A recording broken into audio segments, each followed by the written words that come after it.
कहूँ किससे मैं तख्लीक भी हूँ खालिक भी, कहूँ किससे मैं तख्लीक भी हूँ खालिक भी, उसे समझने में खुद भी मुझे ज़माने लगे। अब मैं बहुत ही अकीदत से एहतराम के साथ पद्मश्री जनाब जतिंदर उधमपुरी साहब से दरख्वास्त करूँगी कि वो आके हमारी महफिल में अपने तासुरात पेश करें। हफ्ते भर से वो अपने तासुरात पेश करते आ रहे हैं सदारत में बैठे बैठे, तो मैं हैरान हो गई। मैं कहती हूँ इन लोगों का बड़ापन ही ये है, ये बड़ाई ही इसी वजह से है, इसीलिए ये यहाँ होते हैं, क्योंकि वो सब्र जो शायद हम लोगों में नहीं होता, वो अदब की महफिलों में नहीं देखा जाता। इनको जतिंदर उधमपुरी साहब को देख के हैरानगी होती है कि ये इस उम्र में भी किस तरह से सबके ऊपर हाथ रखे हुए, इतनी सारी लैंग्वेजेस को, गोजरी चाहे डोगरी कहें, उर्दू कहें या पहाड़ी कहें, तो सब में ये बराबर के शरीक रहे और बिल्कुल अपनी सीट से हिले नहीं। माशाअल्लाह, अल्लाह ताला इनको सेहत दे। प्रोफेसर रियाज साहब, काजमी साहब, असीर साहब, बानी हाली जी, सीमा जी, सहगल साहब, आप सभी मेरे लिए एहतराम के काबिल हैं। मैं आप सबका बहुत एहतराम करता हूँ। कुछ तलखियाँ सुनी, खैर छोड़िए इन बातों को, चुभन अपनी अपनी, तजर्बा अपना अपना। शायर की शायरी के बारे में जिक्र किया जाए, उस पर चर्चा हो तो नहायत अच्छा लगता है। जिस शख्स की जिंदगी बरसों वाबस्ता रही, वो शख्सियत और नहीं गज़ल के बादशाह अरिस भाई थे। बात 60 साल पुरानी है। उधमपुर में सिटी लाइट थिएटर में एक उर्दू मुशायरे का एहतमाम किया गया था।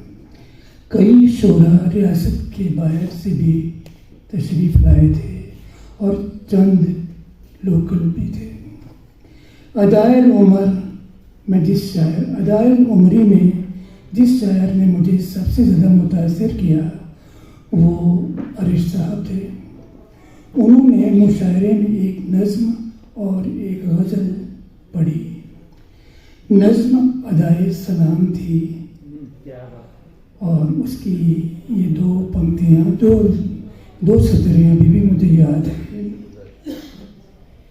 और जभी तक उठाकर हाथ उसने मुझे सलाम किया, किस अदा के साथ आज तक मैं भूल नहीं पाया। मुशायरा ख़त्म हुआ, रहा न गया। मैं अरिश साहब से जा मिला। मैंने कहा मैं आपसे मिलना चाहता हूँ, आपका घर? तो जवाब मिला आपका घर अपना है, कभी भी आ जाइए। बस इतना हुआ और हम उस चौखट के गुलाम हुए उम्र भर के लिए। जम्मू जब भी आना होता उनके यहाँ ज़रूर जाता।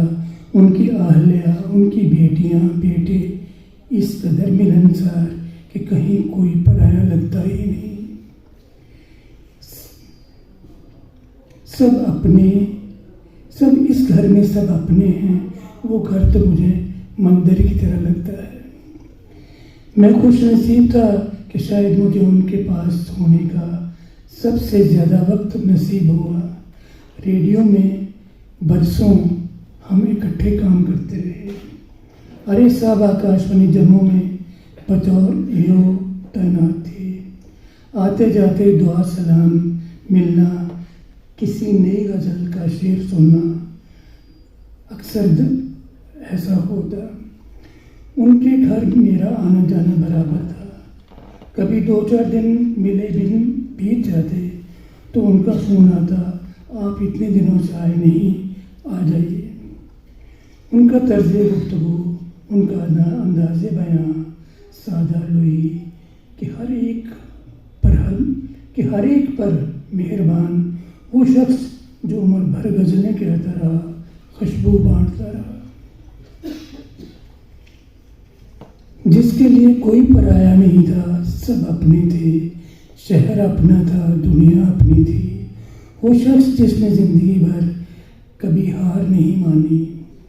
ان کا ایک شعر، ہزار مشکلوں میں بھی ہے زندہ عرش صہبائی، ہزار مشکلوں میں بھی ہے زندہ عرش صہبائی، اسے جب دیکھتی ہے زندگی، اسے جب دیکھتی ہے زندگی حیران ہوتی ہے۔ نئی غزل جب ہو جاتی تو سننے کو ملتی، دل مطمئن ہو جاتا، ذہن کو سکون میسر ہوتا، وہ غزل وہ اشعار پھر مدتوں دل و زمین میں بنا لیتے۔ کس طرح سے وہ جیتے تھے، کوئی جینے کا سلیقہ ان سے سیکھے، کئی بار بے لطیفی سناتے، ہم سرابور ہو جاتے، ایک شخص نہیں مکمل انجمن تھے وہ، کہا کرتے ہر مصیبت کو درگزر کرنا، ہر مصیبت کو درگزر کرنا، زندگی اس طرح بسر کرنا۔ زندگی حادثوں کی ہے تقریب، زندگی حادثوں کی ہے تقریب، وقت نامہ نگار ہوتا ہے۔ ان کے شاگردوں کی لمبی فہرست ہے، ان کے شاگردوں کی لمبی فہرست ہے، اور اس میں کم ہے سفر زیادہ ہے۔ اب تو بس آواز ہی آواز ہے، چھپ گئے وہ ساز ہستی چھیڑ کر آدھا۔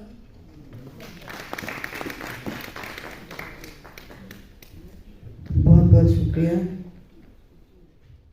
حق کی خاطر